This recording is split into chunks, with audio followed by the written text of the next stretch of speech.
No lugar onde se guardavam os filmes, e muitos filmes se perdeu ali. O negativo do Menino de Gênio virou água. Então a gente conseguiu restaurar o filme por várias cópias. E o filme, tudo se perdeu, contratipo, negativo, tudo. Ele foi restaurado assim, pedaço daqui, pedaço dali, pedaço. Ficavam onde, Walter? Hein? Os negativos ficavam onde? Ficavam, eu acho que naquele prédio mais, eu não me lembro onde é que guardavam, mas o prédio maior do Museu de Arte Moderna, entendeu? No subsolo. É o último dos lugares para poder se guardar um filme. Entendeu? Aí encontraram o lugar certo para liquidar com os filmes, botaram o filme lá. No subsolo, né? No subsolo, num lugar que vai ter um maremoto ali, vai destruir tudo. No mar, loucura. Uma coisa Cagada. parada, inclusive, né? Uma loucura. Isso na época do Chico Moreira ainda lá, tem tempo. O Chico, inclusive, foi a pessoa que liderou o processo de recuperação do filme. E graças a ele, a gente teve coisas, por exemplo, vantagens. Eu fui levar o filme ao Festival de Karlovy Vary, assim que eu fiz o filme, né? E lá em Karlovy Vary, a Cinemateca de Praga fica com as cópias que são exibidas no festival, entendeu? Então a gente... Só que as cópias tinha legenda em tcheco, né? Então, a gente teve que... O filme foi um pouco ampliado, sabe, daquilo que era para poder tirar aquelas legendas. Aí é uma trabalheira para se chegar nessa ideia, entendeu? E o filme é muito construído pelo quadro. O filme é todo o enquadramento dele, entendeu? Desculpa te interromper. Dá para você recuperar aquele início lá? Você falou dos quadros. Que você falou dos quadrantes? Não, foi quadrante que você falou? É da memória. Eu queria resgatar aquela coisa que você falou da memória, que é um filme de memória, né? Sim. Não tem capítulos. Não, ele não tem, porque o livro é assim, entendeu? O livro, ele são capítulos evocativos de uma dada situação. Então, ele insere personagens. Eu não sei se o Zé Lins certamente já tinha na cabeça todo um quadro do como ele iria evoluir esses personagens dentro do ciclo da cana-de-açúcar, porque ele refaz esse itinerário em diferentes livros.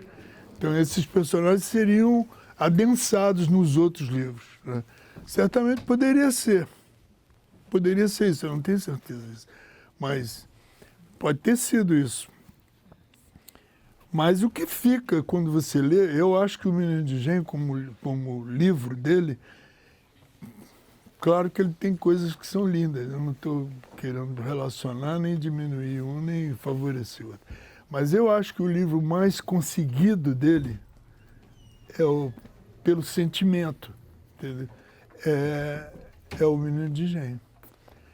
É um livro que tem uma evocação de um Brasil. Ele de alguma forma, é um documento, né, de uma coisa, de um Brasil que desapareceu, de um momento do Brasil que se foi. E ele é minucioso naquilo, que ele vai nos sentimentos daquilo. É muito bonito o livro. Eu acho que vai um registro aqui a respeito disso, que recentemente o New York Times fez não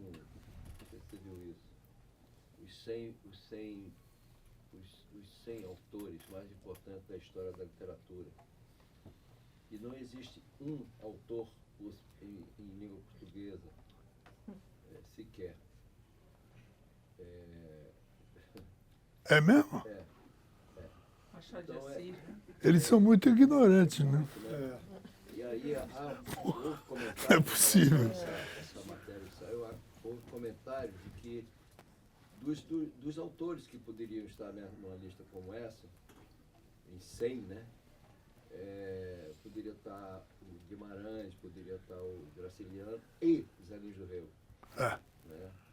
O Zé Lins do Rego não teve o reconhecimento, até no Brasil, como um cara que está no patamar dos grandes escritores brasileiros, como Guimarães, como Graciliano, etc. O Zé Lins, ele antecipa uma coisa que depois a gente vai ver desenvolvido na literatura do Guimarães Rosa, porque a maneira de falar é determinante na literatura dele. Ele consegue realizar ele transforma em literatura aquela oralidade, a maneira de dizer, e às vezes a maneira de pensar. Como ele formula a construção de um pensamento, tem muita oralidade naquilo. Isso era um desafio, contar isso, entendeu? Para mim, no caso, entendeu? Adaptar isso e fazer uma ilustração disso. Eu, quando vi eu admirava muito aquele livro e tinha um sentimento daquele livro muito pelas lembranças de dentro da minha casa, que não eram pessoas de engenho, mas eram pessoas nordestinas. E que tinha uma referência daquilo permanentemente dentro da minha casa. Entendeu? Então eu me lembrava de coisas que não eram minhas, que não tinham sido vividas por mim, mas vividas por eles. As comidas, as coisas, a maneira de ser, entendeu? Que eles contavam. E eu, quando vi o Menino de Engenho, parecia que aquilo se materializava para mim, entendeu? Porque soava parecido com o que eu ouvia lá em casa. Minha questão era de como eu traduziria isso para uma historinha que tivesse um crescendo, entendeu? Que ligasse as pessoas naquilo, e não fosse apenas lembranças. Um dia eu vi uma quadrinização do Menino de Engenho. Era isso que você tinha começado a falar. Eu vi uma quadrinização feita por um desenhista maravilhoso, um cara chamado André Leblanc. Eu acho que esse camarada ele é um latino-americano daquela área do Caribe. Ele fazia parte de um projeto de quadrinização de romances. E isso devia ser aqui chamou Edições Maravilhosas, essas publicações. E ele fez de vários livros brasileiros. Fez do Guarani, fez do Menino de Engenho, fez do Doidinho, fez do Banguê. Eu, quando vi a quadrinização dele, me chamou a atenção como é que ele conseguia reduzir a ideia, entendeu? O sentimento daquilo ao quadro. Bem, a minha formação no cinema é uma formação de quem vê filme, sabe? Não era uma formação literária para chegar nos filmes. Não, era no filme mesmo, em si, entendeu? Depois a descoberta do cinema, lendo livros a respeito do cinema. Mas a ideia, a primeira base, era o quadro. Então tinha muito a ver com o que eu vi ali na quadrinização do André Leblanc. Então aquilo me facilitou visualizar para mim o filme. Era possível, entendeu, manter, vamos dizer assim, o sentimento dessa perda, porque é uma perda. O tempo inteiro é alguma coisa que está sendo perdida. Não é só uma infância perdida. É um Brasil que se foi, é uma outra maneira de ser que se foi, entendeu? E as perdas pessoais desse garoto, desse personagem. O tempo inteiro é perda. Começa com a perda da mãe, e assim vai, o Carneiro e tudo. Permanentemente, a perda do engenho. Já começa assim até o BT. Eu quando fiz o roteiro do filme, eu não tinha ideia de que eu iria colocar um poema no início do filme, entendeu? Um dia eu estava conversando com um cara, um ator, trabalhava em teatro, então me esqueço o nome desse cara. E ele era um poeta. pernambucano. E eu estou contando o filme que queria fazer, de repente, ele soltou o poema do Carlos Pena Filho para mim, entendeu? Você não foi uma transa sua com o Carlos Pena? Não, eu não conhecia o Carlos Pena Filho. Ele citou isso para mim, entendeu? O outrora que os engenhos recortavam a campina, e era a minha ideia do que eu entendia do filme, entendeu? Do sentimento do filme. Para mim, entendeu? O Menino de Engenho até hoje me ensina uma coisa a respeito do que eu desejei ou desejo fazer no cinema. Eu acho que uma das coisas que eu acho que marca para mim no filme é o sentimento que está por trás daquilo. Entendeu? Para mim, esse é a prioridade minha em relação ao que eu quero mostrar para os outros. É um sentimento, entendeu? Uma compreensão de um sentimento, compreensão de uma dor, de uma perda, de uma alegria, de um sentimento. Então você admite que, pelo teu cinema que você vem fazendo, você admite que o Menino de Engenho está presente nessa perspectiva. O tempo inteiro. O tempo inteiro.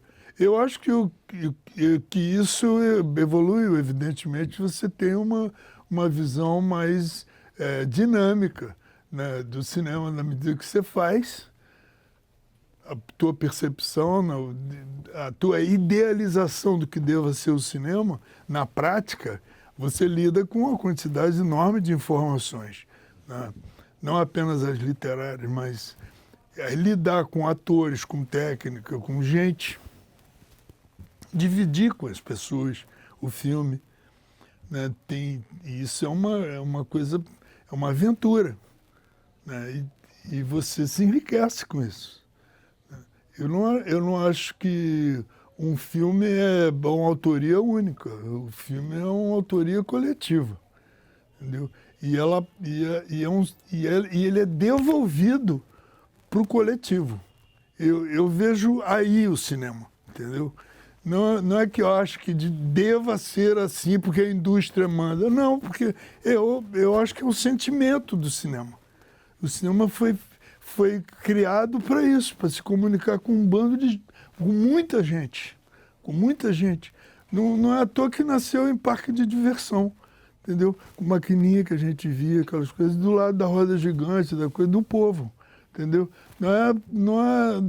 A própria gramática do cinema, quando foi proposta, não tinha diálogo, entendeu? Então eram imagens que cabia para todo mundo. É o quadro. E que cabia para todo mundo, tanto né, daqui, como no Piauí, como na Conchichina, como em qualquer lugar do mundo, entendeu? Não, é uma utopia, né, de comunicação. Então, eu acho que esse sentimento ele é inerente ao fazer cinema. Eu vejo dessa maneira, entendeu? Eu acho que isso, inclusive, te alegra quando você está fazendo. Te dá uma alegria de estar fazendo aquilo junto com os outros, para os outros, entendeu? Eu não tenho uma teoria a respeito disso, isso é um sentimento. Claro que tem gente que faz de outra forma e às vezes bate, outras vezes não bate, né? Nisso aí. Aí você gosta ou não gosta. Não, mas eu acho que o que me chamou, sabe, a responsabilidade de estar fazendo o filme era isso. Toda vez que eu vejo o filme, eu não vejo sempre, mas durante uma época eu via muito Menino de Engenho, até porque quando o filme foi exibido inicialmente, eu fui junto com o filme, não existia uma distribuidora, então eu fui junto com o filme em vários lugares, eu vi o filme. Então, levar o filme, entendeu? E entregar para os outros. Eu vi em diferentes cenários. Em São Paulo, em Porto Alegre, no interior de Minas, no Nordeste, no Norte do Brasil. Eu andei por esses lugares levando o filme. Então, Quantos anos você tinha? Hein? Quantos anos você tinha? Nesse momento, uns 20, quando eu filmei, uns 25 anos, por aí. Falei pra você que é abusado, hein? Não, cara, teve gente que fez com 20, 21, 18, 19. Esses quadrinhos você conheceu logo depois de ter lido o livro ou é algo posterior? Não, posterior. Eu já tinha essa ideia do filme, o sentimento do livro, eu tinha todo. Eu tinha ele bem claro na minha cabeça, até porque eu li várias vezes aquilo. E esse livro eu estudei em sala de aula. Então, quando eu vi o quadrinho, era uma materialização daquilo que eu, entendeu, já conhecia de leitura. E era muito claro tudo. Como é que ele conseguiu quadrinizar aquilo? Claro que é uma... Se você vai traduzir, não é pegar aquilo e transformar num storyboard, não é isso. É o sentimento que está por trás daquilo ali. Entendeu? E que às vezes eu acho que eu consegui pegar, e outras vezes eu acho que eu não consegui pegar. Entendeu? Tem outras horas que eu falo, putz, devia ser assim, assado. Eu fico reclamando comigo mesmo, entendeu? Mas era isso que eu queria. Valtinho, tem um aspecto que parece, talvez por conhecer você também, mas que lembra um lado muito John Fordiano, assim, que eu acho que tem essa coisa do quadro. Demais. Mas ao mesmo tempo totalmente moderno, totalmente brasileiro. Escorre o Brasil ali. E vários outros cinemas daquela época, de cinema novo, também está ali. É uma junção, inclusive, incrível desses elementos. Mas isso é uma leitura aqui minha. Qual é a leitura que você... O que você, quando partiu daqui, você e Júlio, indo fazer esse filme, o que você tinha nesse sentido, no seu coração, e hoje, vendo, qual é a tua impressão daquela época e de hoje, com respeito a essa cinematografia desse filme?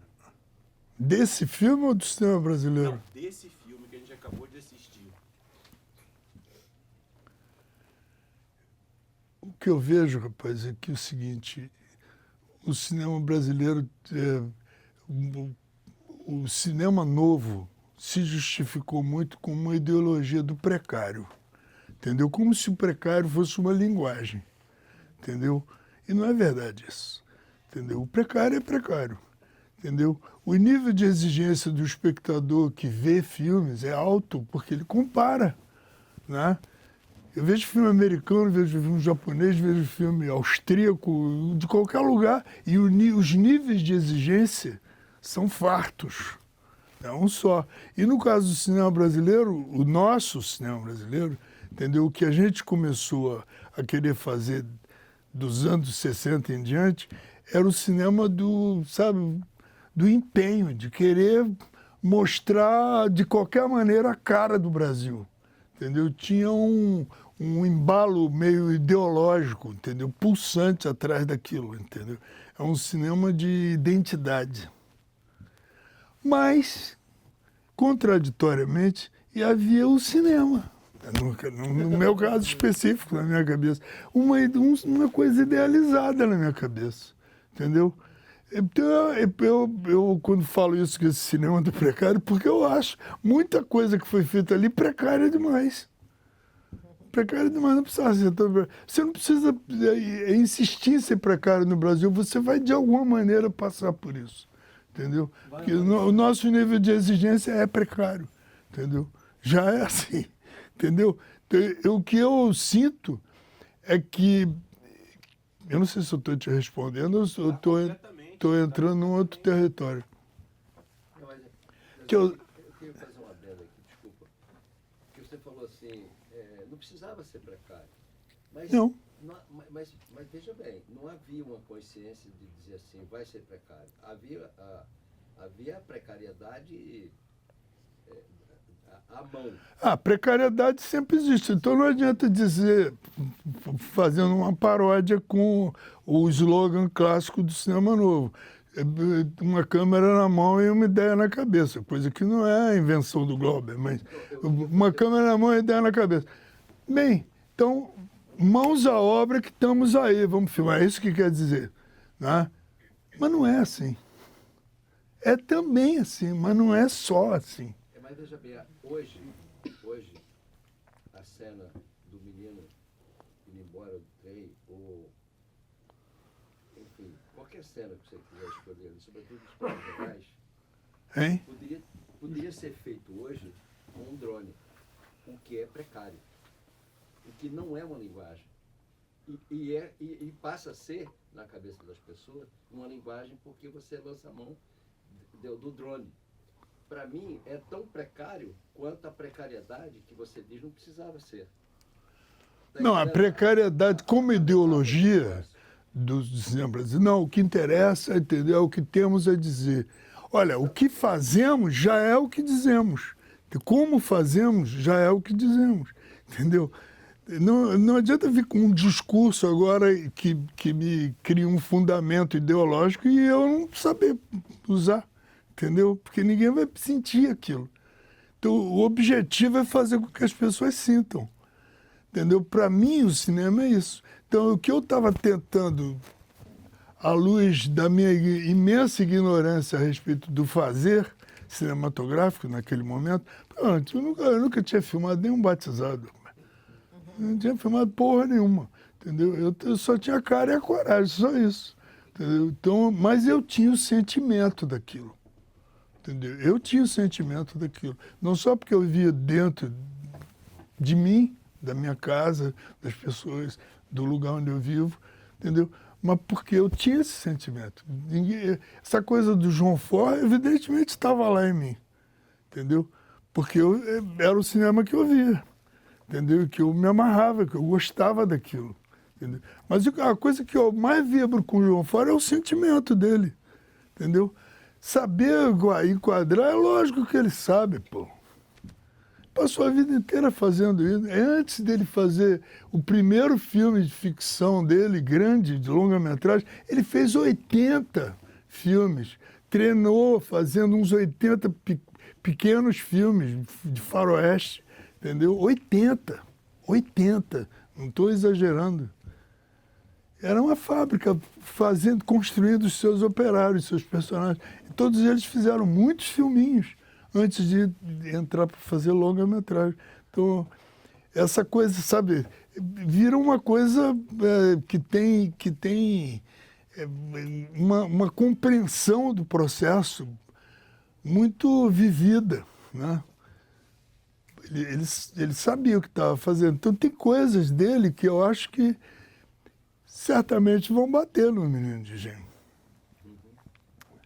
Porque eu via os filmes dele, ou de outros tantos iguais a ele, não só o João Ford, entendeu? Que me tocavam. Por exemplo, eu acho que há um filme, já que falamos do João Ford, entendeu? Há um filme do João Ford que me toca profundamente, que é o Como Era Verde Meu Vale.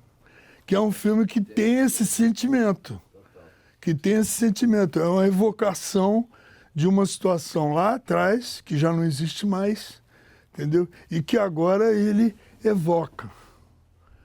Só que ele tem um arsenal de coisas que ajuda ele a evocar, entendeu? Ele tem... o que ele quiser, ele tem. Não, o que eu tenho é só o sentimento de que eu identifico como sendo o prioritário para mim, mas eu não tenho os elementos de produção que me materializem aquilo, entendeu? Aqui, vocês não conhecem o Como Era Verde Meu Vale, mas se vocês conhecem, existe uma vila de operários, uma vila operária, né? Numa ladeira assim, em declínio, com uma ascendência da cenografia sobre o ponto. Tudo aquilo é extremamente calculado para resultar naquele cenário que te, entendeu? Que te evoca. Já aquilo te dá, sabe? É tudo tão, sabe, tão preciso. Eu não tenho isso, entendeu?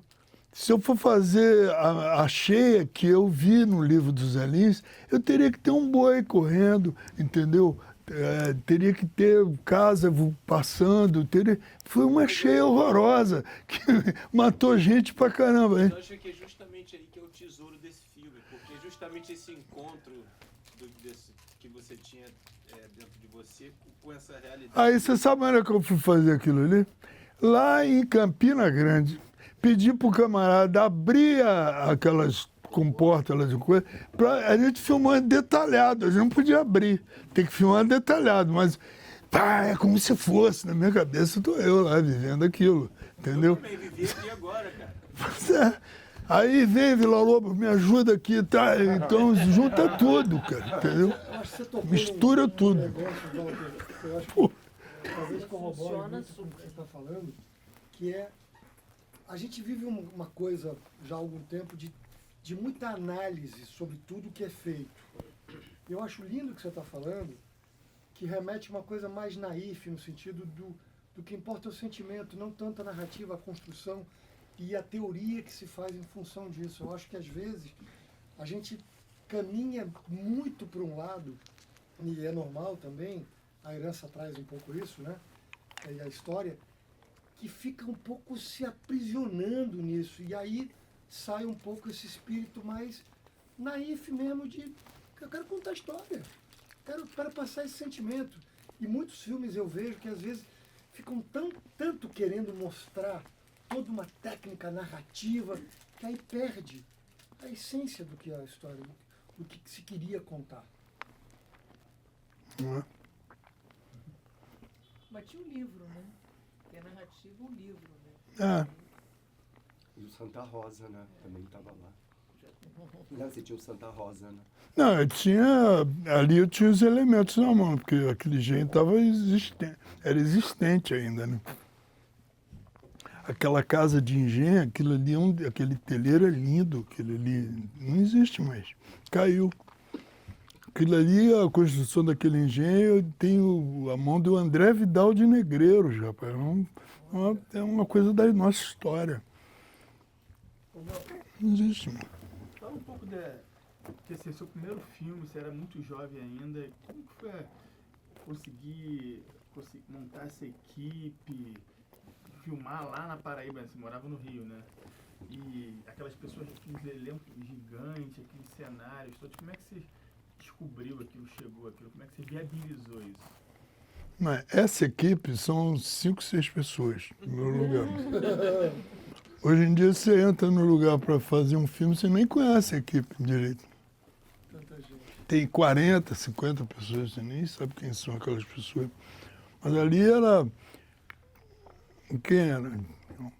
Rock, o maquinista, eletricista, tudo, faz tudo, factótum. Mais um assistente, que ele conseguiu lá.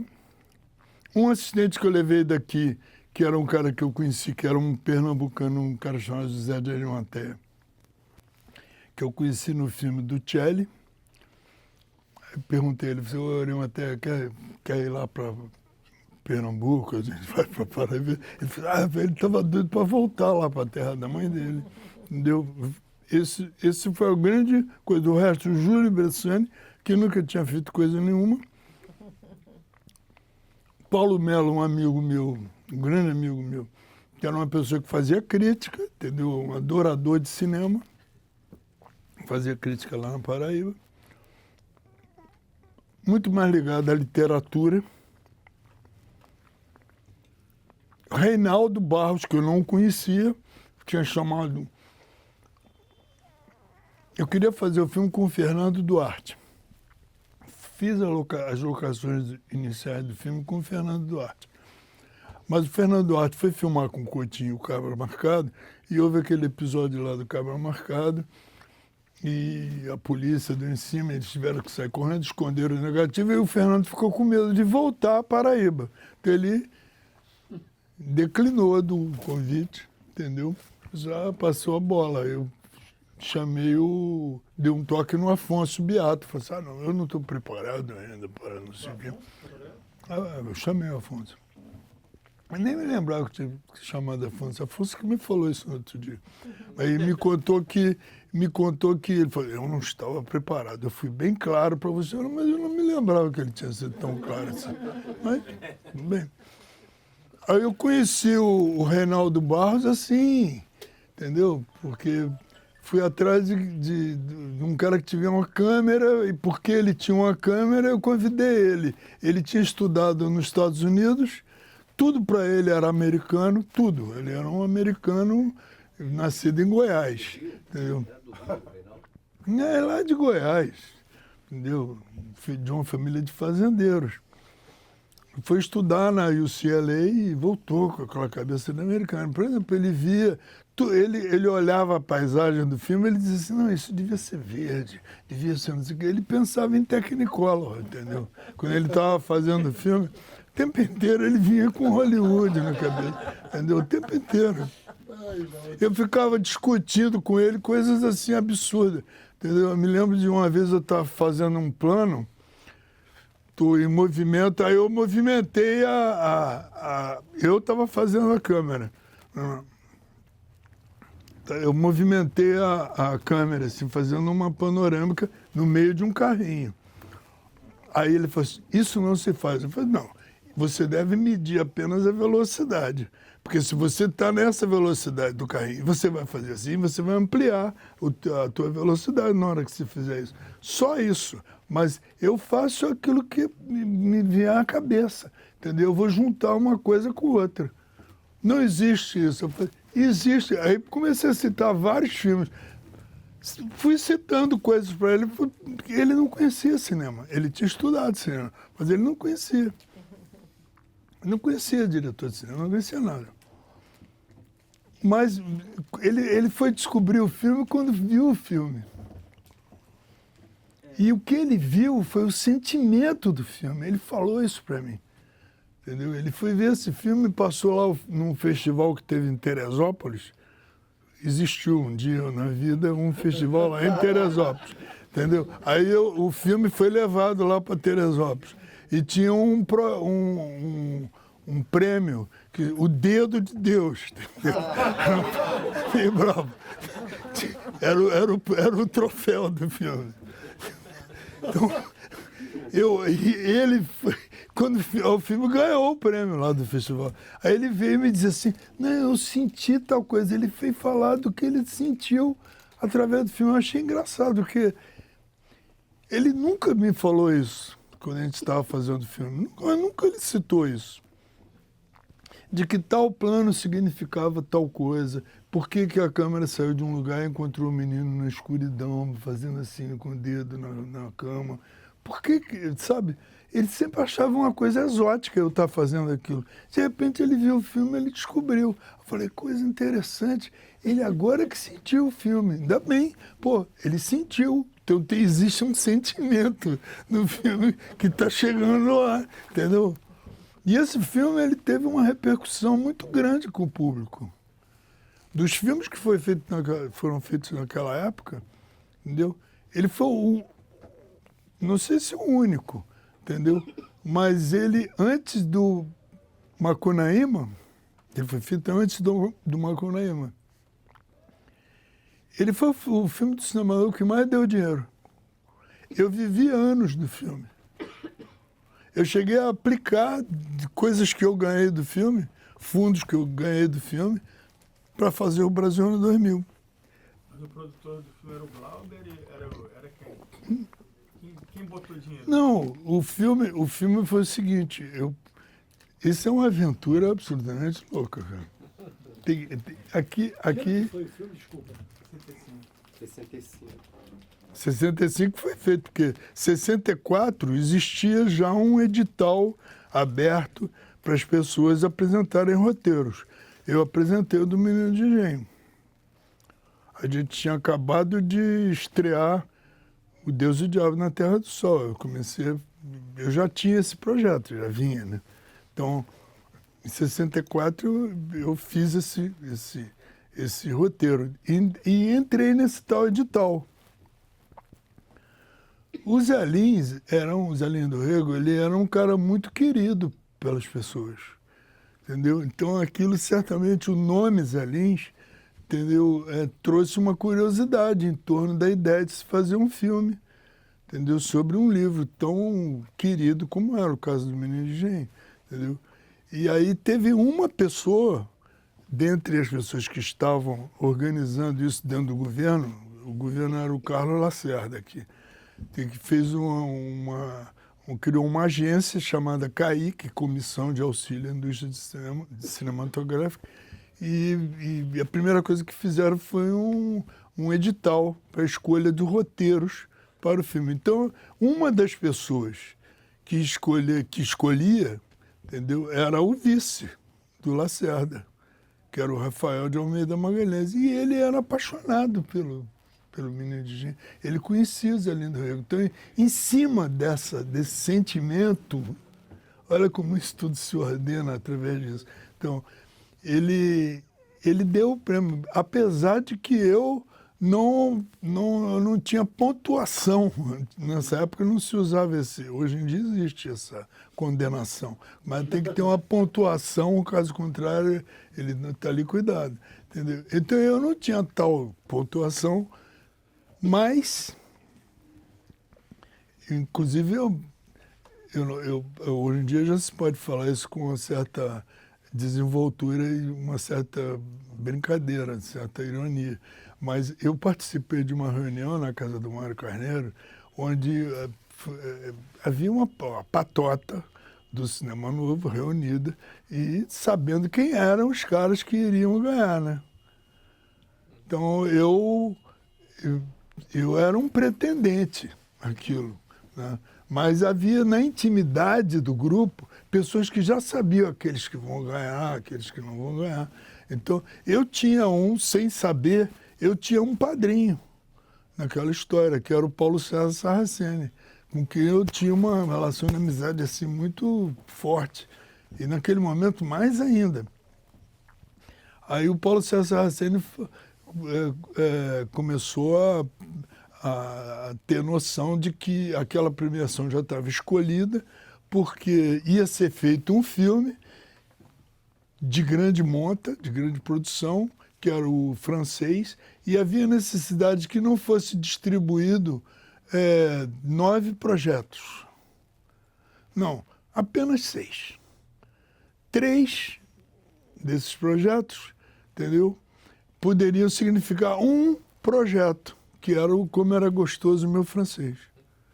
Então, os associados desse filme, Como Era Gostoso o Meu Francês, entendeu, levariam o equivalente a 3 financiamentos daquele. Sobrariam 6. Entre esses 6, poderia ter o Walter, ou poderia não ter o Walter. E essa era a discussão naquele dia, lá de noite, na casa da mãe do Mário Carneiro, ali na Lagoa, entendeu?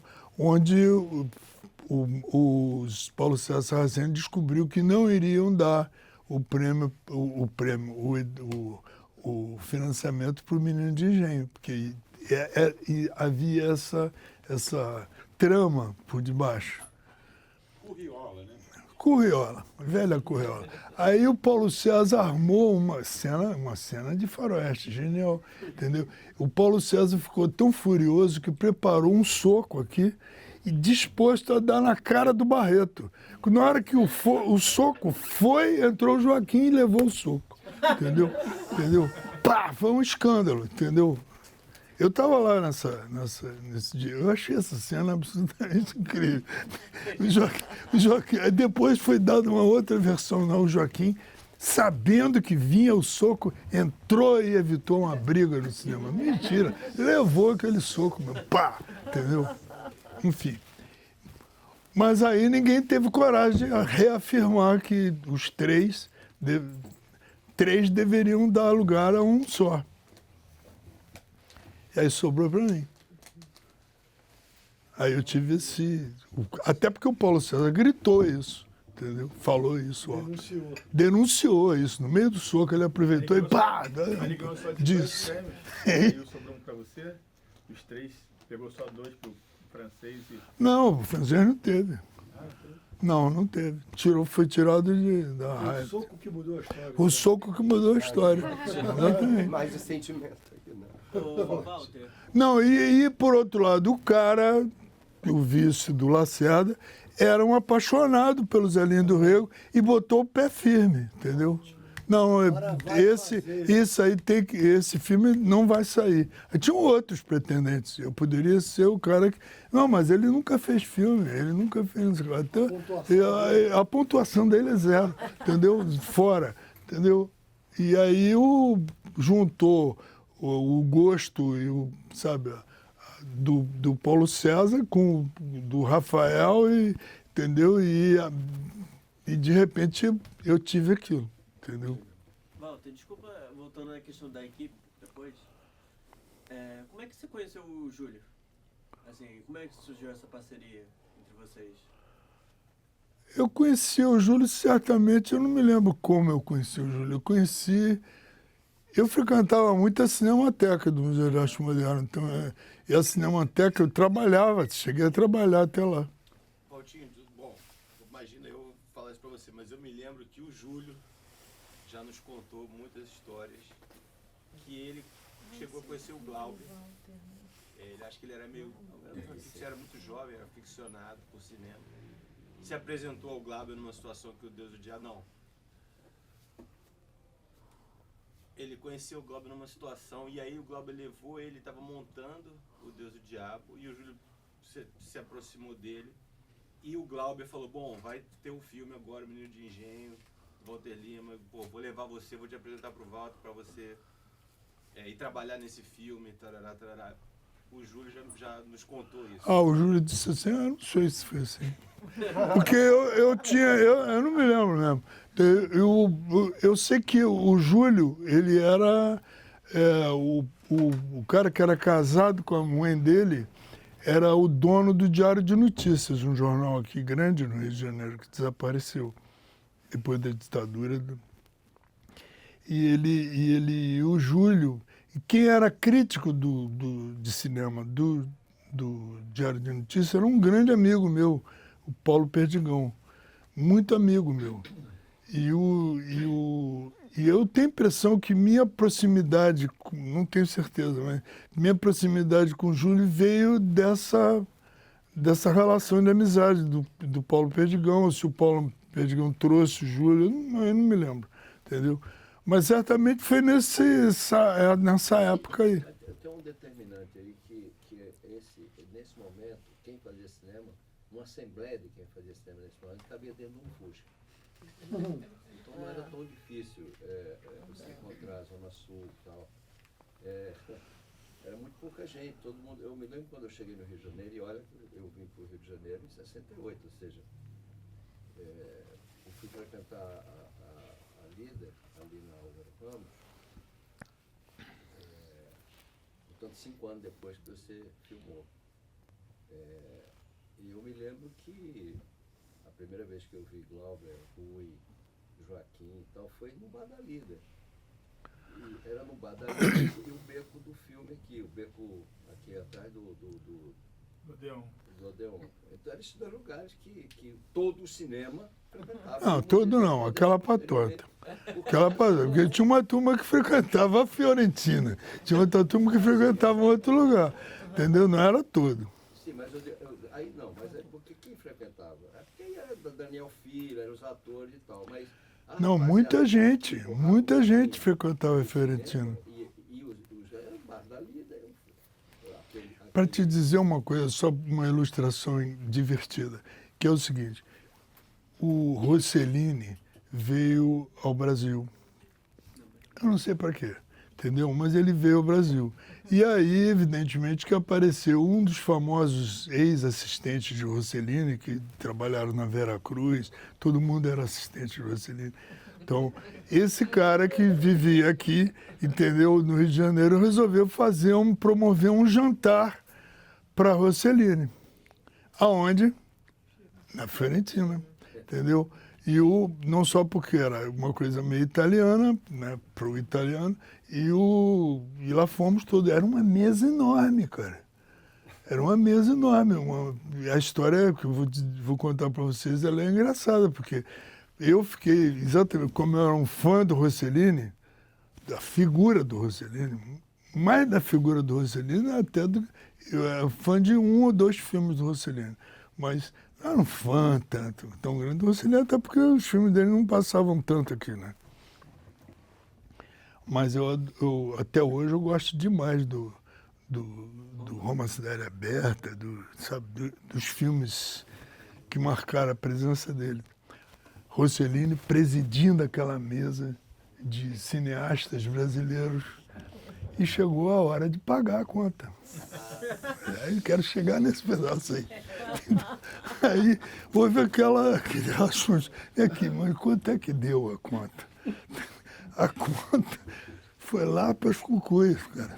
Pô, eu não tenho dinheiro. Eu não tenho. Começou todo mundo a dizer, uns já se desculpando que tinha que ir embora, entendeu? Houve uma. Barata voa. Não. Eu me lembro que eu fui com o Joaquim Pedro até o caixa para saber a conta. Me mostra agora a conta, só para ver o arraso que vai ser. Quando nós voltamos, um suspense geral. Como vai se pagar essa conta? Aí houve uma admissão total de pauperismo geral ali naquela hora, entendeu? E quem pagou a conta? O próprio.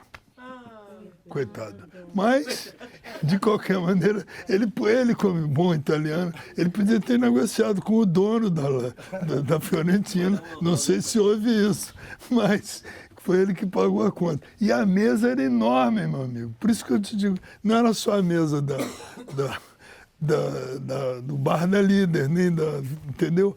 Tinha muita gente. O cinema brasileiro era uma atividade que já tinha muitos anos, né? Muitos anos de vida. Hoje em dia, quando a gente fala de cinema brasileiro, sempre se reduz a um pontinho, assim. Cinema novo, quando apareceu, já tinha gente que estava fazendo cinema há muito tempo, inclusive alguns até que faziam cinema novo, né? Como o caso do Nelson, né? Que virou um padrinho do cinema novo, ele estava fazendo filme antes. O Nelson fez curso na Itália, ou na IDEC, sei lá, entendeu, em Paris, e foi assistente até do Alex Vianney, né, de outras pessoas. Mário Latini, estava fazendo cinema. Muita gente fazia. Walter. Roberto fazia, seu pai fazia já há anos, né? Desculpa a ignorância, mas... Perdão. Não, que eu queria só fazer uma pergunta que tem a ver com esse sentimento do filme que a gente acabou de ver, O Menino de Engenho. Como é que essa equipe jovem chega na Paraíba e essa intelectualidade, porque vocês iam lidar com uma obra-prima paraibana. Então tem Pedro Santos na música, tem o Virgínio da Gama e Melo, né? Essa assessoria. Como é que foi esse encontro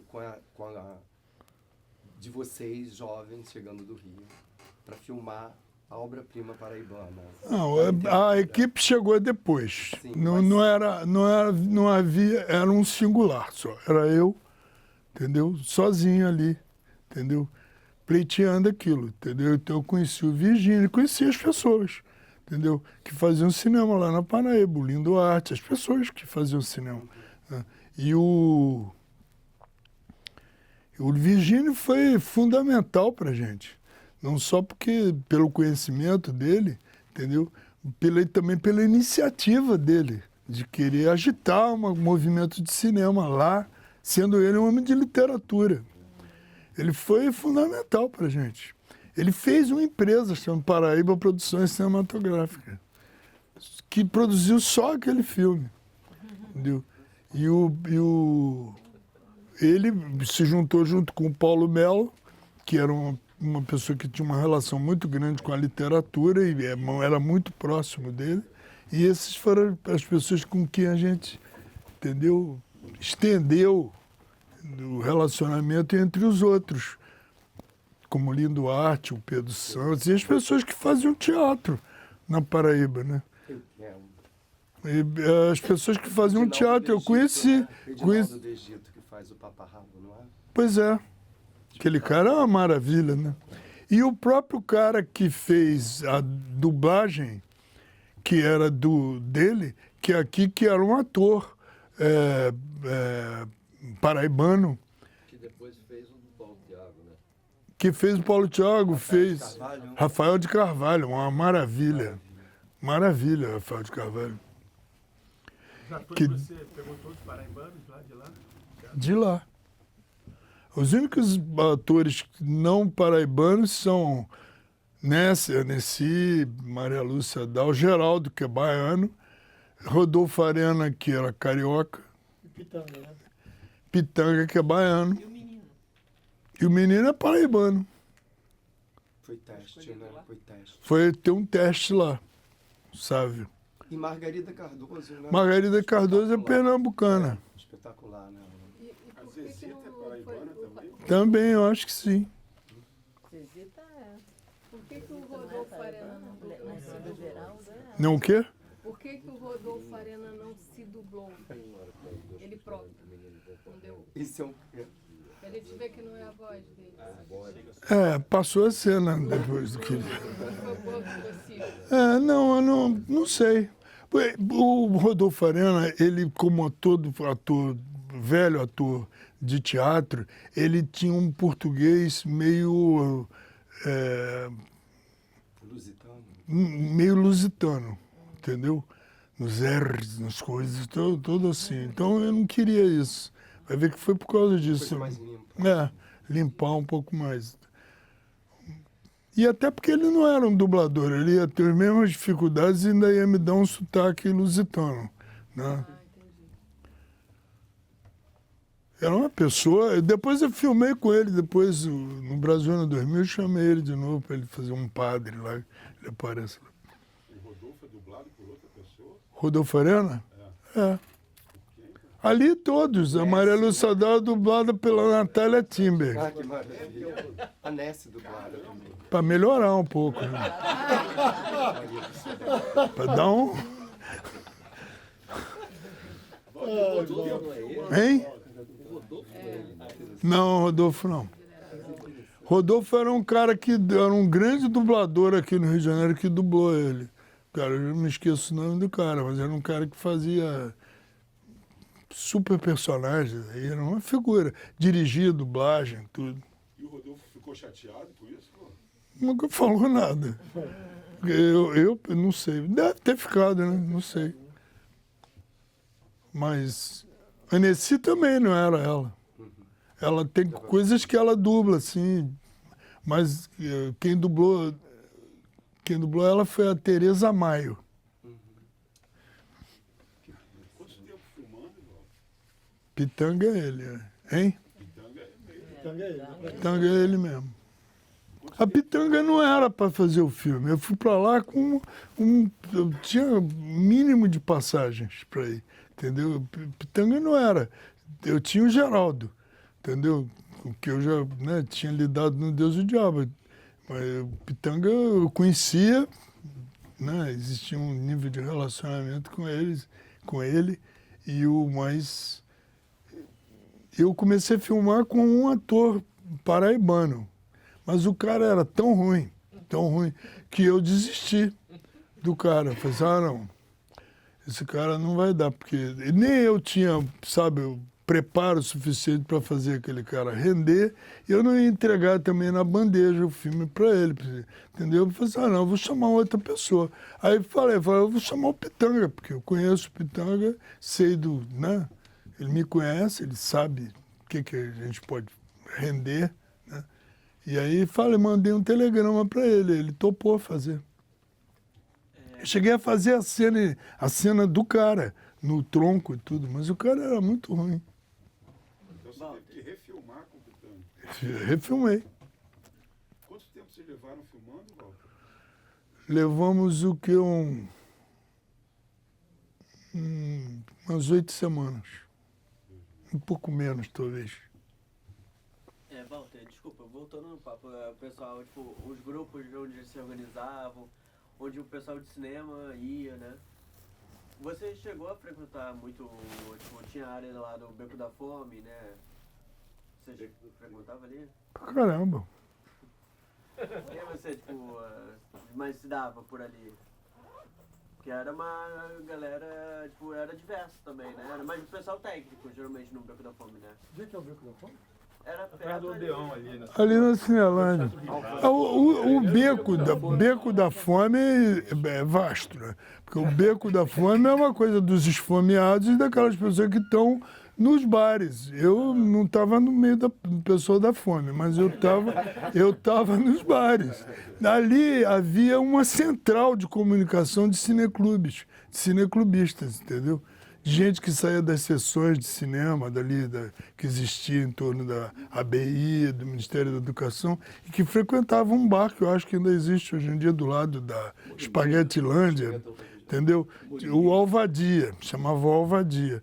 Nesse lugar aí era super frequentado por gente de cinema, entendeu? Gente que fazia cinema ou gente que via cinema. É que o Dadá me falou, né, que ele conheceu o pessoal quando ele se mudou pro Rio, a partir lá, né? Ah, bem, é. Mas não era conhecido chamado Beco da Fome, não. Era Álvaro Alvim. É Álvaro Alvim. Álvaro Alvim. Tem uma homenagem ao Humberto Mauro, tem umas cenas do Ganga Bruta, que ele tá andando com a menina. Com a menina que Não ele sei. conhece. Eu adoro o Humberto Mauro, então, para mim, talvez a influência maior que eu pudesse receber do cinema brasileiro tenha sido do Mauro, entendeu? Porque eu acho a maneira como ele contava essa história dele pelos quadros, entendeu? Tem tudo a ver com a minha maneira de ver filme, entendeu? De perceber o cinema. Eu acho... O Mauro, quando ele... Aliás, eu fui a única pessoa que ganhou um prêmio chamado Prêmio Humberto Mauro, porque só deram uma vez, entendeu? E eu ganhei o prêmio. No mesmo ano que eu achei que tinha sido uma sacanagem que fizeram, porque foi no ano, deram um ano depois da existência do Menino de Engenho. E naquele ano tinha o Terra em Transe, eu acho que Terra em Transe é que devia ganhar, mas eles deram para mim, eu não rejeitei, né? Porque o prêmio era Humberto Mauro. Foi pelo filme ou foi pela personagem? Não, pelo filme. Menino de Engenho. Mas Tem um crime. Tem. me deram esse prêmio. É um HM, assim, bonito, bonito, pequenininho. Você estava falando sobre o sentimento, né, que te provocou a fazer o filme, que te motivou e que você, em vários momentos, tentou traduzir isso dentro do filme e que você mesmo falou também que em alguns momentos não conseguiu e que outros, né, que você faria diferente e tal. E você acha que, falando dos seus outros filmes, qual que você acha que você foi mais bem sucedido nesse lugar? Assim, eu imagino que o sentimento é uma coisa que, né, te motivou em toda a sua... Pedro, olha, eu juro para você o seguinte, às vezes eu tento identificar isso para mim, mas o cinema foi me construindo, entendeu?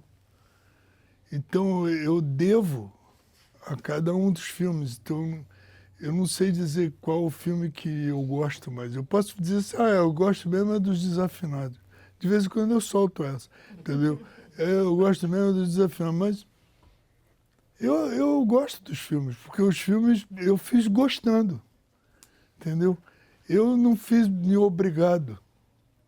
Eu não fui coagido a fazer filme nenhum. Eu fiz os filmes que eu gosto. Eu gosto do Chico Rei. O Chico Rei foi o filme que mais me ensinou. Não tem um pouco esse negócio de ter feito na marra o filme? Ah, claro. Guerra pura. Guerra pura. Chico Rei me ensinou para burro. Foi talvez o filme que mais tenha me ensinado. Porque eu levei muitos anos lutando pelo Chico Rei, entendeu? E isso me mostrou o quanto, entendeu? Eu sou resistente, sabe? Isso me consolidou, me deu força. Entendeu? Mas o Menino de Engenho é particular, porque era a primeira vez que eu estava fazendo, entendeu? E eu vou contar aqui uma historinha. A gente já está saindo da dita análise a respeito do filme, da construção do filme, indo para esse memorial, entendeu? Talvez instigado pelo próprio espírito do Zé Lins do Rego, esse memorialismo, entendeu? Esteja me atingindo agora, entendeu? Conversando com vocês aqui. Sobre o que eu ia falar mesmo? Não me lembro. Uma historinha que ilustra. Ah, eu estava fazendo uma cena no Menino de Engenho, uma cena que o Pitanga passa num burro montado com um garoto na garupa aqui atrás e uma menina atrás, correndo. Da escola. Ela vem da escola, depois de ter levado aquela tapa, aquela palmatória. Vocês repararam que ninguém sabe se foi ela que errou, né? Ela apanhou. Ela que levou a palmatória. O cara não ia bater no filho de um dono de engenho. O cara pegou uma neguinha e bateu na neguinha, entendeu? Tem essas minúcias que estão soltas no meio do filme. Bem, eu estou lá fazendo essa cena, passou o Pitanga com ela, e eu estava olhando aqui na câmera, entendeu? Chegou uma pessoa aqui no meu ouvido, falou assim, Walter, acabou a comida, não tem porra nenhuma mais pra fazer. Eu fiquei parado olhando, falei, cara... Pois é, foi exatamente isso, entendeu? Aí, cara, me deu um branco, eu falei assim, cara, pior hora que esse cara tinha pra falar, eu tô aqui no meio dessa cena, esse camarada vinha aqui falar esse negócio. Eu falei, o que eu faço? Sei lá. Falei, já falou com o cara da venda? Já falei, nada. Não vai ter nada. Não tem comida, hein? Entendeu? Porra, deu uma respirada. Eu falei, pô, então tá. Saí, fui embora. Entendeu? Fui embora mesmo. Dali, fui embora, andando pela estrada. Eu falei assim, eu vou lá no governador. Falei, não vou falar para ninguém que as pessoas podem se assustar com isso. Não tem comida, não tem nada. Então eles vão debandar, sair correndo. Não, eu vou, eu sozinho lá, entendeu? Aí saí andando pela estrada, fui andando pela estrada que dava no Engenho até a estrada que liga Campina Grande a João Pessoa, entendeu? Fui até ali. Quando chegou ali, nada. Fiquei fazendo meu negócio, mas... Naquela época tinha acabado de ter o golpe, né? Então, gente barbada existia ali, gente ligada a ligas camponesas, coisas assim. Então, eu fiz várias vezes sinal para carro, ninguém parava. Eu comecei a dizer para si, eu acho que é por causa da barba, entendeu? Não vão parar para mim, entendeu? Eu estou andando assim, aí tinha a parte alta assim da estrada, né? E tinha uma baixada aqui assim. De repente eu vejo uma gritaria lá, eu olhei para lá, entendeu? Era a equipe inteira correndo. Essa imagem é a imagem que eu tenho do cinema, entendeu? Sabe a imagem daquele povo correndo, uma garotada querendo fazer filme atrás. Maluco, onde é que você vai? Não sei o que, pô. Falei assim, aconteceu isso assim, assim, não tem comida. Eu falei, então vamos lá, pô. Imediatamente apareceu um carro, imediatamente a gente estava indo para João Pessoa, imediatamente a gente chegou no Palácio do Governo e eu fui para lá falar com o governador. Entendeu?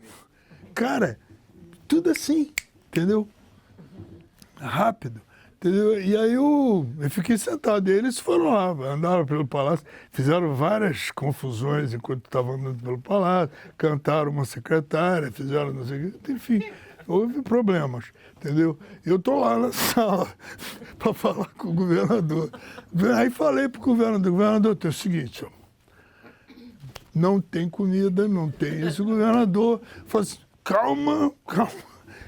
Me mandou até, nós todos, para o Cabo Branco, que era um restaurante maravilhoso que tinha lá perto da praia, entendeu?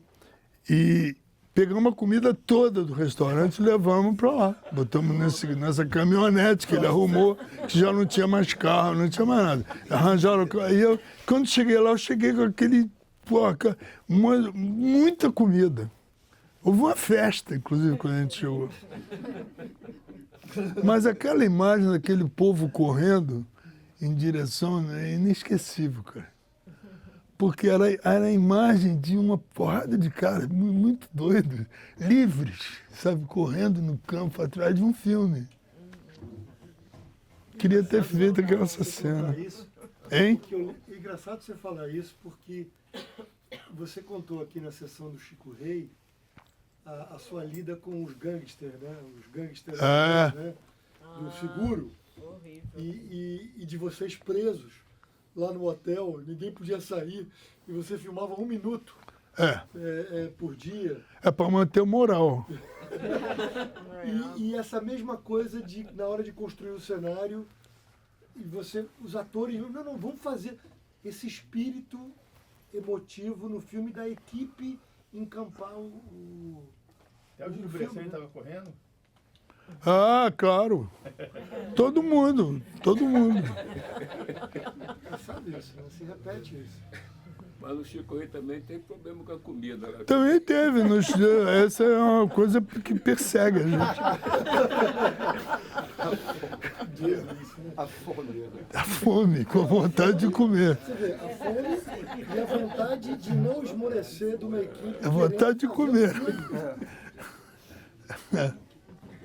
Walter, eu achei curioso você falar do Desafinados, porque é um filme que também tem muito a ver com a tua memória, né? E nunca tinha feito essa relação. Consegue falar um pouco pra gente sobre isso? Não, mas eu vou sair, eu vou tergiversar aqui, porque a gente está falando do Menino de Engenho, eu vou falar de uma outra coisa. Não, de como as memórias, enfim, o lado memorial. Mas entra o tempo inteiro, cara. Você tá se relacionando com um personagem, falando com um ator, você começa a criar uma relação comum de criação com o ator, que traz uma memória dele, e você com a sua, você se junta. O tempo inteiro esse material faz parte do trabalho comum, né? Dentro do cinema, né? A tua emoção que você traz para aquilo, entendeu? E o que interessa é exatamente esse chegar nisso, entendeu? Na emoção, entendeu? Para mim é o fundamental. A gente falou do João Forr. A coisa do João Forr que me toca é como ele consegue sintetizar coisas, entendeu? Que são pura emoção, entendeu? Tem uma cena não tem nada a ver com esse filme, mas tem uma me lembrando agora do João Forr, é uma cena do Como Era Verde Meu Vale, já que eu falei dele. Tem uma cena no filme que os irmãos brigam. São vários irmãos, né? E tem aquele filho mais jovem. E os irmãos vão embora, entendeu? O cenário está mudando dentro da casa. O carvão já há uma crise em relação àquela usina de carvão, entendeu? As pessoas vão debandar, elas vão embora, elas vão para a América. Eles vão sair de lá, entendeu? Daquele lugar e vão para outro, lá na Inglaterra, e vão para outro lugar, bem distante, né? E aí então uma discussão, fica lá aquela coisa e eles vão embora. E o pai fica na cabeceira da cama, da mesa. Ele fica, e o filho fica, o pequeno, fica ali do lado. Aí olha só que coisa simples, e que é tão bonita. E fica aquele silêncio, entendeu? E o garoto fica olhando pro pai, o pai não diz nada, né? Aí o garoto mexe com o garfo, bate assim no prato, faz plac, de novo. Aí fica aquele vazio, com aquele plac. Aí o pai vira e fala assim, eu sei que você tá aí, cara.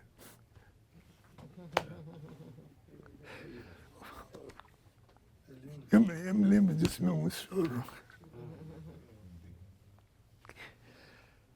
Porque é tão forte, né, cara? É tão forte. É tudo. É a família inteira que está ali na hora, né?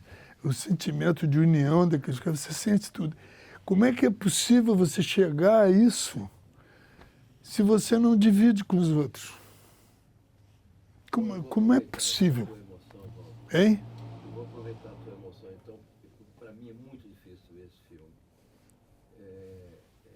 Chega a ser... É difícil esse filme, porque o primeiro plano do filme é o trem que eu pegava para ir para Itabaiana quando era pequeno. Embora o trem esteja aí no sentido contrário, ele está indo para... Você filmou o trem para Cabedelo. Ele vinha de Cabedelo, passava de Pessoa e ia até Itabaiana, passando por Pilar, onde você filmou. Então o primeiro plano do filme é o trem que eu pegava. O segundo, que acaba, que corrige para A praça.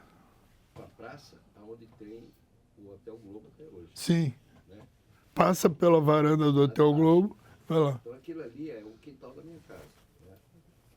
O segundo plano é no Convento de São Francisco. É. Aonde eu matava a aula, porque meu colégio era do lado. Tá certo? O final do filme, a estação,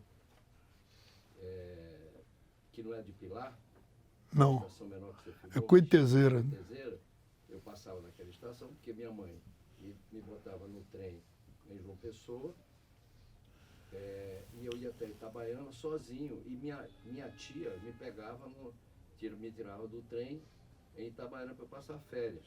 E as férias eram o que para mim? Era a Ilha da Fantasia, porque era o rio. Era tomar banho no rio, olhar as meninas, as tias, a tomar banho nua, lavando roupa, né? A enchente. Então é muito difícil esse filme para mim, porque ele extrapola o cinema dentro de mim. E como eu já vi várias vezes, e tive o privilégio de ver esse filme na Cinemateca numa cópia decente, eu tenho sempre que me desculpar com você, né, querido? Mas numa cópia que a fotografia corresponde, e devo te dizer que apesar do Luiz Fernando Carvalho fazer questão de não lembrar disso, mas a cena final do filme é tão forte isso dentro de mim, que eu, com a parceria de fotógrafo, com o Luiz Fernando, coloquei no Lavoura Arcaica. Quando o André sai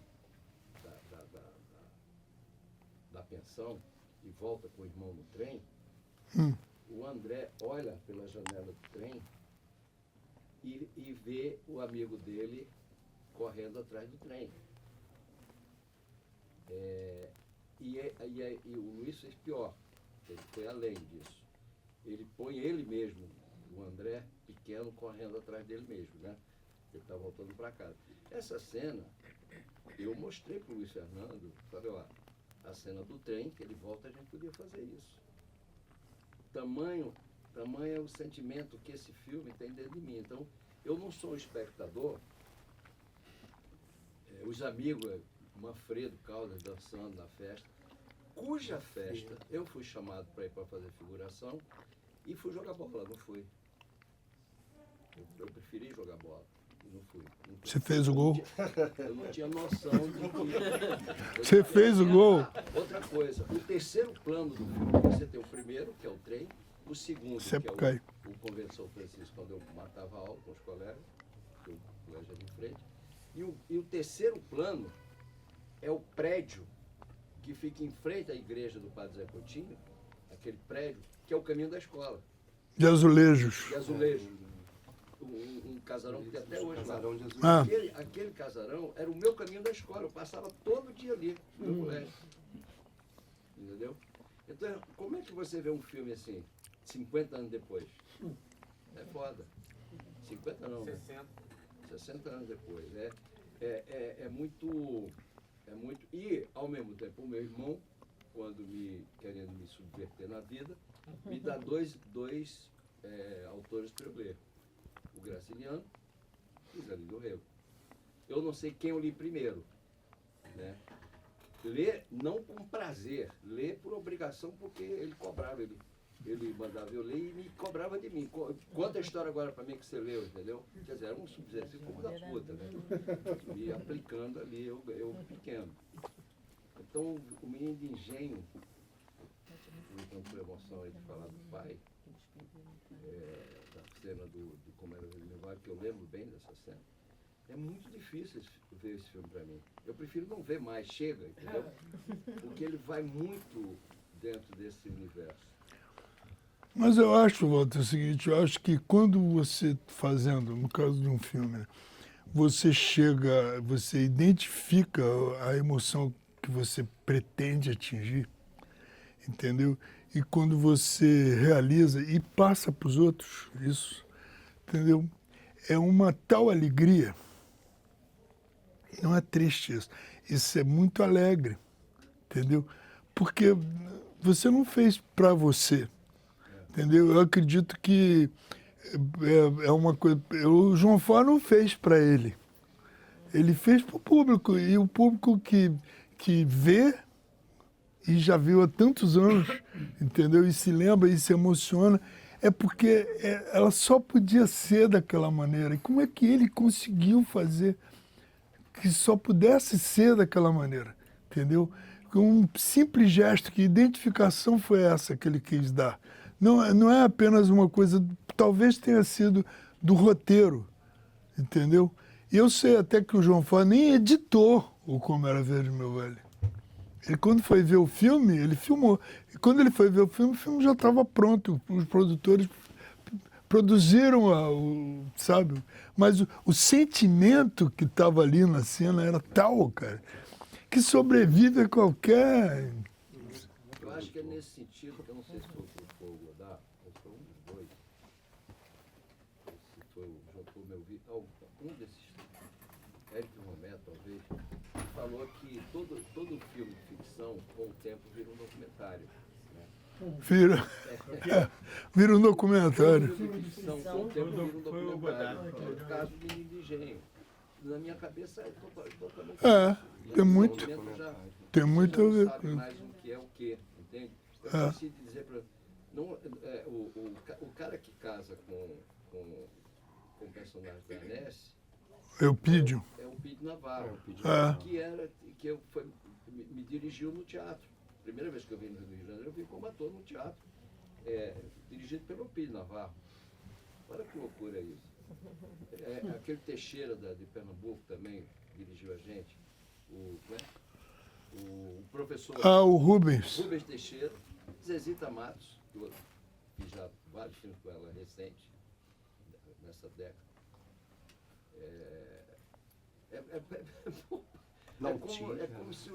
É muito de casa o filme para mim. Então eu não consigo ter um distanciamento crítico. Você falou uma coisa, uma metáfora sem querer para mim, interessante, porque você disse que o cinema da Manivela, né, estava ali no parque, do lado da Roda Gigante. A Roda Gigante é a grifa do cinema. Tanto quanto a roda do trem é uma grifa, literalmente, que puxa o trem no trilho. Né? Então, é por isso que o cinema ajudou o nascimento da modernidade. Né? O cinema trouxe a modernidade para a gente, para o mundo inteiro. Mas para a gente, inclusive, foi incrível, porque, né, houve um salto de onde a gente veio, porque quando o cinema chegou lá na Europa, eles já estavam embalados numa industrialização, né? Não tinha um século de industrialização já. Aqui foi assim. O cinema chegou antes, né, bem antes da industrialização. A industrialização veio basicamente depois da Segunda Guerra Mundial. Né? O cinema lá surgiu, né, já era uma arte industrial quando surgiu lá. E eu acho que isso é um diferencial do nosso cinema também. Porque o cinema nasceu aqui dessa vontade de fazer o filme. Entendeu? É pura vontade, puro desejo.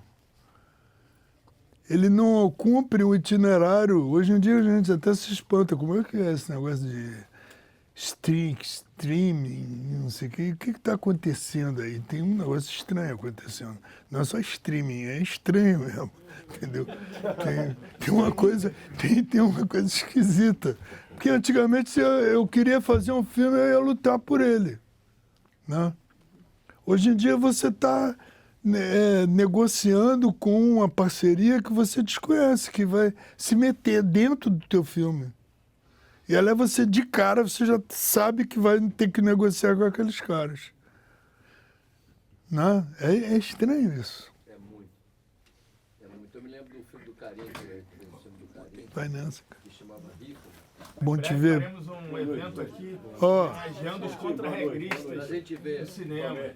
Em homenagem ao nosso grande aqui, Delair, aqui. Delany. Delany, desculpa. O Rifa-me do Carinho, eu me lembro que fiquei chocado com isso, porque o filme é sobre o sexo que a mulher rifa, né? Então, Qual filme? Desculpa. o filme do Carinho chamado Rifa, O Céu de Sueli. Que virou que Céu deu o de Céu de Sueli. Sueli porque o produtor francês falou, não pode chamar Rifa, não pode. Rifa. Rifa-me.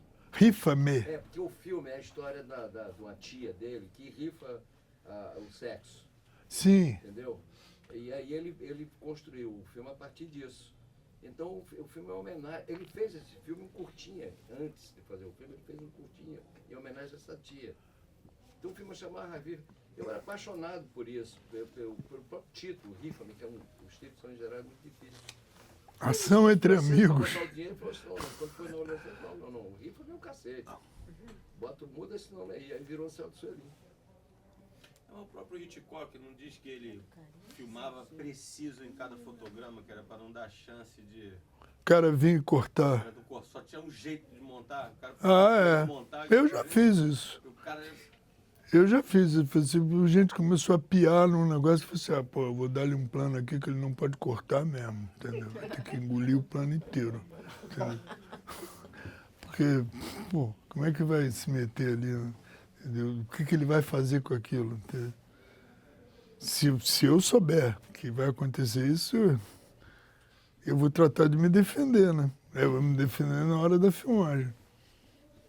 Mas, enfim, esse filme tem muito a ver com a gente, né? Com a história nossa. Entendeu? Esse filme. A história que nós, enquanto nação, vivemos, entendeu? Tem a ver com essa memória da gente, entendeu? Do engenho, de tudo que a gente vê. Eles vão lá fazer a... Hoje eu estava conversando com um cara, um motorista de praça, a respeito do que ele estava falando do Pão de Açúcar. E aí, vendo o filme de novo, eu falei assim, bem, tá ali caracterizado. Por que tem esse nome, Pão de Açúcar? Né? Porque aquele tubo, entendeu? Aquele lugar onde se despeja o açúcar e que ele vai ser depurado, vai ser, né, ele vai ser limpo, bota um tanto ali de barro, de coisa que vai filtrar aquilo, tem um filtro. Aquilo ali é um pão, virado ao contrário, dá igualzinho o morro. Né? Então os caras, quando viram, aquilo é uma medida. O Pão de Açúcar, quando os caras olhavam, isso é um pão de açúcar na frente da Bahia, né? É. Eu estava conversando com ele, de repente eu vi o cara narrando, né? Lembrei disso. O cara tá contando o que é aqueles pães, como é que se faz. Me lembrei disso. É a nossa história, tem a ver com a gente. Walter, como é que é para você lidar com literatura no cinema? Você poderia falar um pouquinho sobre isso? Eu acho que quando, sei lá, todas as vezes que eu me relacionei com a tradução de um livro, eu acho que a coisa que mais se impõe para mim é o que aquilo despertou em mim. Em mim, o sentimento daquilo. Eu, no caso específico do Menino de Engenho, tem a ver com uma memória, entendeu? Com uma lembrança, com um sentimento de perda, com a história, com a nossa história, entendeu? Eu relacionava isso no campo da minha família, as referências que eles me traziam, quando estávamos almoçando ou jantando, entendeu? A maneira de falar dentro de casa, que é diferente daquela maneira que eu falava na escola, entendeu? Aquela língua, entendeu? Que eu fui descobrir, lendo o Menino de Engenho, eu descobri que aquela língua do Zé Lindo Rego era igual à língua que as pessoas falavam lá em casa, entendeu? A língua. E eu me lembro de dizer coisas na escola e ser corrigido porque as pessoas não entendiam, entendeu? Que eu entendi daquilo que estava ocorrendo, sabe? Verbos. Fulano está mangando de mim, mangando, entendeu? O cara lá em Niterói foi mangando. Eu falei, que isso, cara? Niterói seria goiabando de mim, uma outra coisa. Papa goiaba. Não, sei lá, de ser outra coisa. Mas a maneira de pensar, de falar, de se expressar, estava ali. No caso do Menino de Engenho. Então, eu tinha que me aproximar muito desse sentir. Mas uma coisa muito, assim, sem nenhuma técnica para chegar naquilo, sabe? Uma coisa intuitiva, sem uma compreensão mais profunda daquilo, né?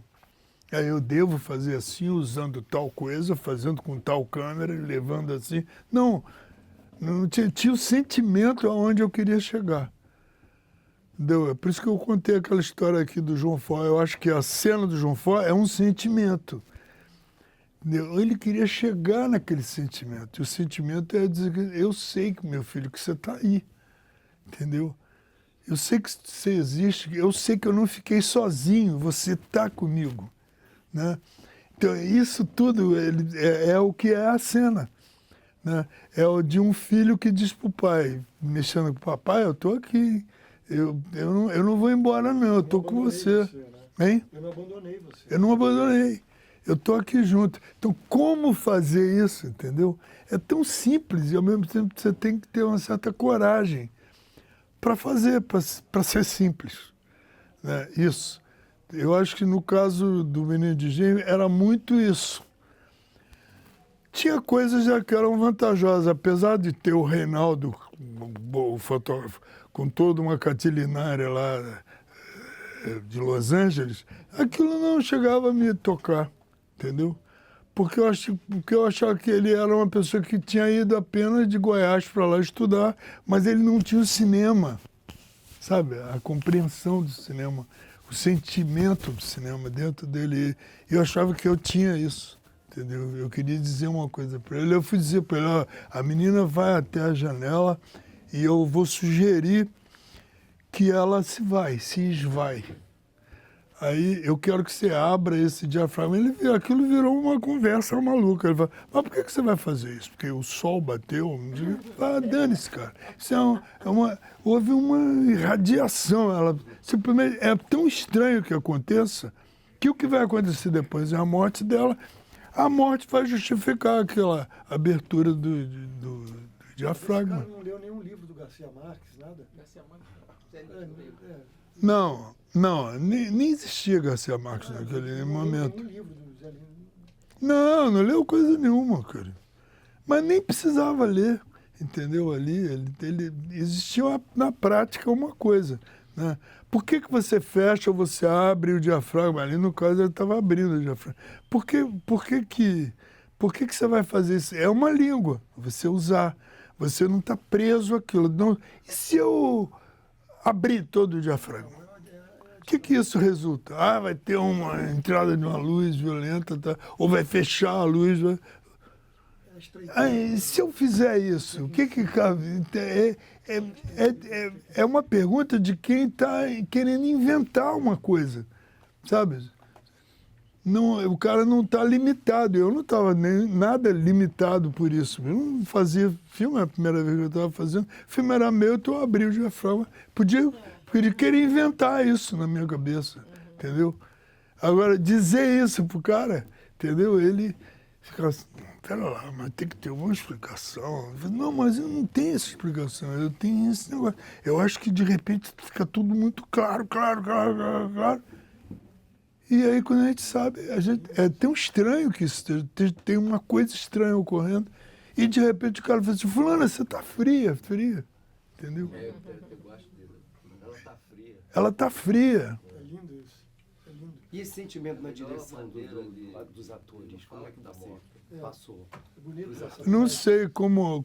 Você dirigiu os atores. Sim, mas eu não sei como eles... Não, os atores, eles se associam, né? Os atores, eles são muito mais associativos, assim, porque eles não têm tanta prática de criar junto a situação em termos de técnico de cinema.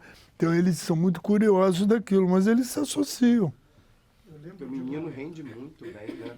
Sabe, o Rolinho. É. Eu lembro de uma coisa que você falou uma vez no curso que a gente fez, saindo, mas de certa forma relacionando, que foi na Ostra e o Vento, com Fernando Torres, a dificuldade dele chegar num lugar da cena que você botou areia no set e fez ele se relacionar com areia. E isso foi, eu lembro que você falou isso uma vez. Como foi Não, que- ele fez o seguinte, não foi no set, não. Ele, o Fernando, ele a um determinado momento, ele começou a... Ele era um cara assim muito rigoroso dele como ator, entendeu? Então ele acreditava numa coisa, sabe, num sacrifício, entendeu? Era um ator que se sacrificava, entendeu? E ele fazia as cenas com aquela bota dele entrando no mar, entendeu? Muitas vezes entrava o mar e secava a coisa, aquela bota foi virando um negócio horroroso, uma tortura, entendeu? E ele nunca disse nada, andava assim meio, entendeu? Eu vi pela dificuldade dele andar que tinha uma coisa esquisita. Perguntei, você está tendo algum problema? Ele falou, não, nada. Tá cheio de defesas. Aí um dia eu vi ele pegando a bota, eu fui prestar atenção naquele, o pé dele estava ferido. Aí eu falei para ele, Fernando, você está com o teu pé ferido? Ele fingiu que... Não, está tudo bem. Eu falei, não, está tudo bem nada, cara. Teu pé está ferido, você está marcando, está todo cortado. Não vai usar essa bota. Não, mas aí a composição do personagem está indo pro brejo. Ele começou a fazer uma cena para mim como se eu tivesse destruído, ele tivesse destruído o meu filme. Eu falei, Fernando, para com isso, por favor. Agora eu vou te filmar daqui para cima. Ele falou assim, tá vendo? Tá destruindo o filme. Entendeu? Não vai ser a mesma coisa, no plano geral, não vai ser. Entendeu? Ele começou a se culpar. Eu falei assim, cara, tem o seguinte, pisa na areia, cara. Pisa na areia, você vai sentir a areia. Só isso, eu vou ganhar com isso. Quando você pisar na areia, eu vou ganhar com isso. Até a gente fazer a bota de novo. Aí eu mandei fazer a bota para ele, entendeu? E levou lá uns 3, 4 dias ele, né, tendo que pisar na areia, né? Ou andava de sandália, mas, coisa que era horrível para ele, né? Dele pisar na areia até era mais vantajoso, mas botar uma sandália havaiana, ele destruiu o personagem, entendeu? Porque ele estava de sandália havaiana. Ele era um cara que se levava a sério. O ator tem essa vantagem, ele te traz isso. Né? É vantajoso isso para quem está fazendo filme. Se você acredita nos mesmos valores que ele acredita, e você sabe medir por que ele está sofrendo tanto, porque ele não está tendo aquilo que ele pode te dar. Entendeu? Se você está atento a ele, entendeu? Ele é cúmplice teu. Total. E eu tenho essa relação com os atores, eu gosto de ter, entendeu? Aproveitando que você está falando dos atores, Walter, falado também no início da tua parceria com a Nessi, né? Como foi ter ela no teu primeiro filme, e o que aconteceu depois, enfim. A gente casou. Vocês casaram logo depois do filme? Hein? Vocês casaram Logo depois. Logo depois. A gente começou a namorar no filme. Ela era casada, ela ficou, largou o casamento dela, quando voltou para o Rio, ela falou assim, não, fica tranquilo que eu vou conversar isso. Ela era casada com o Rogério Duarte. O Hans Butler. Ela era casada antes com o Hans Bantel. Aí ela se separou, se desquitou do Hans Bantel. E ela é separada do Hans Bantel. Mas aí, no período em que o Glauber terminou o Deus e o Diabo, entendeu?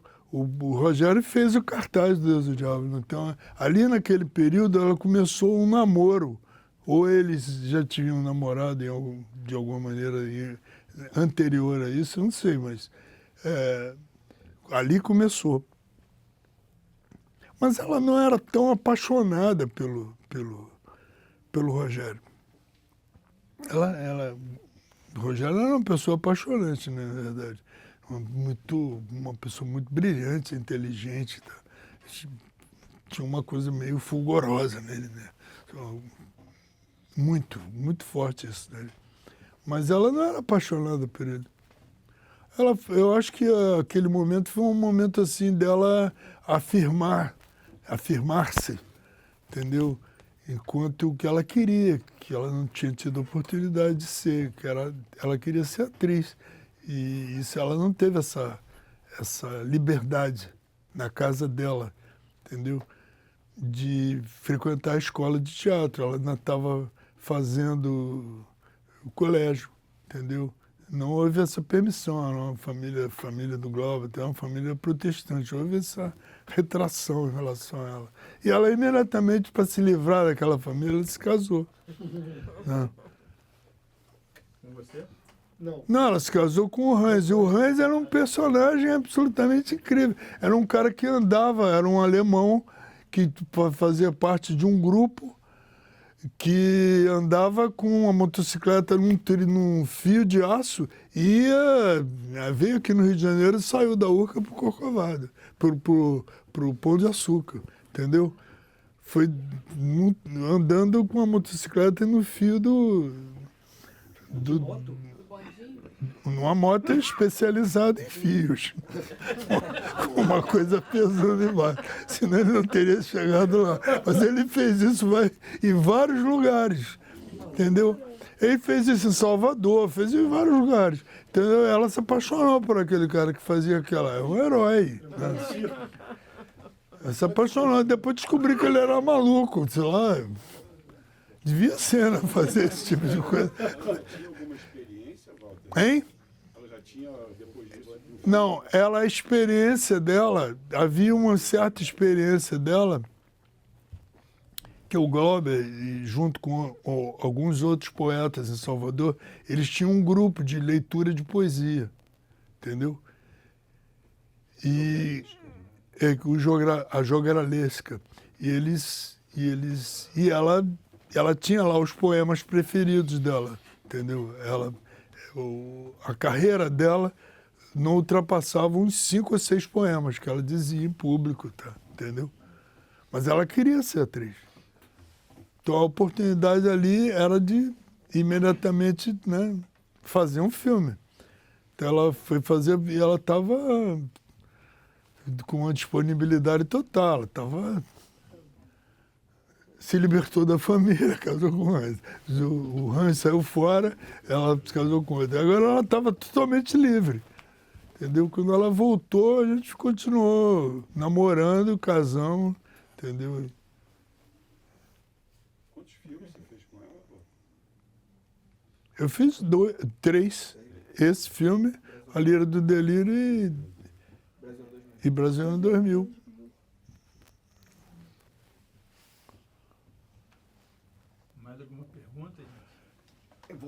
Vai voltar ao Zalins em algum momento? Eu fiz um roteiro, eu acho até que eu ainda tenho, um roteiro que eu misturei o Usina com o Moleque Ricardo, um filme sobre o Moleque Ricardo. Mas aí eu não consegui financiamento para isso. Mas eu tinha um roteiro. Fiz também um roteiro do Banguê, quando o Leandro Tocantins estava lá na Embrafilme, entendeu? Eu um dia conversando com ele sobre o que eu tinha vontade de fazer, o Banguê, ele isso me insuflou, botou muita coragem, entendeu? Aí eu em frente toda hora. Eu acabei fazendo um roteiro também, não acontecendo. Eu adoro o Zé Lins, adoro ele. Tem coisas dele que eu acho demais. Eu adoro a pessoa. Eu não conhecia ele, entendeu? Eu conheço bem a família dele e fiquei conhecendo a pessoa através dos amigos, né? E o Zé Lins é uma pessoa muito rica, assim, totalmente louco, varrido, né? O flamenguista doido, entendeu? Que entrava no vestiário do Flamengo, puto da vida, porque quem não tinha lutado naquele dia, suado a camisa, ele ia torcer a camisa para ver se o cara tinha suado, entendeu? O cara louco. Uma figura sanguínea. Né? É um cara muito engraçado. Você acha que não estão interessados, não há interesse pelo Brasil, desse Brasil que o Zé Lins mostra? Não sei. Não sei, o Zé Lins é um autor que eu acho um autor bem popular, né? No sentido de que ele se preocupou em contar a história do seu povo e a maneira de ser desse povo. Mas o tempo não ajudou essa memória. Ele é bem esquecido. Ele era muito mais popular quando ele era contemporâneo do Graciliano. O Graciliano poderia ser um autor esquecido, né? Pela maneira como ele coloca as coisas, a literatura dele, tudo não é tão popular quanto o Zé Lins. Mas ele é muito mais bem lembrado do que o Zé Lins. Eu acho que por razões de ordem política, eu sinto isso. Porque ele conseguiu identificar, sabe, o drama do homem de uma maneira muito mais, sabe, clara, direta do que o Zé Lins. O Zé Lins ficou muito no psicológico, numa coisa assim. Tem coisas dele que eu acho divinas. Tem coisas que são incríveis, como são bonitas, entendeu? Como ele descreve, entendeu? Quando ele narra a morte do avô, o enterro do avô, no Banguê, é uma página absolutamente extraordinária da literatura brasileira. Extraordinária. Você vê a dimensão que ele dá àquele homem. Como no final de Moleque Ricardo também. Também. Fernando, ele vai para Fernando, né? Fernando de Noronha. E na hora que o avô desce na cova, uma coparticipação que vinha uma comitiva, né, levando o caixão, e as pessoas vão deixando, que era o trabalho, as pessoas vão largando tudo e acompanhando. Virou um cortejo enorme de trabalhadores, de gente que totalmente improvável que seguisse aquele enterro, entendeu? E de repente, aí quando ele chega na cova, e aí enterram, ele falou assim, haviam plantado meu avô. Eu acho demais isso.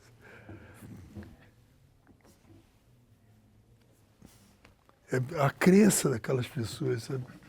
Ele está falando de uma coisa tão enorme, né? A consciência que aquelas pessoas têm daquele homem que controla todo mundo e de plantar o cara para é indestrutível aquele cara. Demais ele. E tem E flamenguista doente, dá por cima. E o outro que era flamenguista doente era o Ari Barroso, né? Demais. Ari? Que nada, Ari Barroso era flamenguista doente mesmo, doente. Quando ele foi contratado pelo Walt Disney, né? Eu acabei de fazer um documentário sobre o Ari Barroso. Ele foi contratado, morou, fazer as músicas, tipo, o cara. E aí ele resolveu voltar. E aí o Walt Disney perguntou pra ele, mas como assim, cara? Você tá aqui, tá, porra, como assim vai voltar? Então aqui não tem Flamengo. Não, ele tinha uma coisa, a gente já mudou de assunto, mas ele tinha uma coisa que é o seguinte, sabe aquela coisa que a gente faz? Aquela gaitinha, você faz assim? Ele narrava o jogo de futebol e na hora que tinha o gol, ele fazia para dizer o gol, né? Se houvesse um gol contra o Flamengo, ele não fazia. O Ari vai, diz. Aí não. Eu acho isso demais. De mim não levo essa. Muito bom isso. Vamos nessa? Foi legal de você.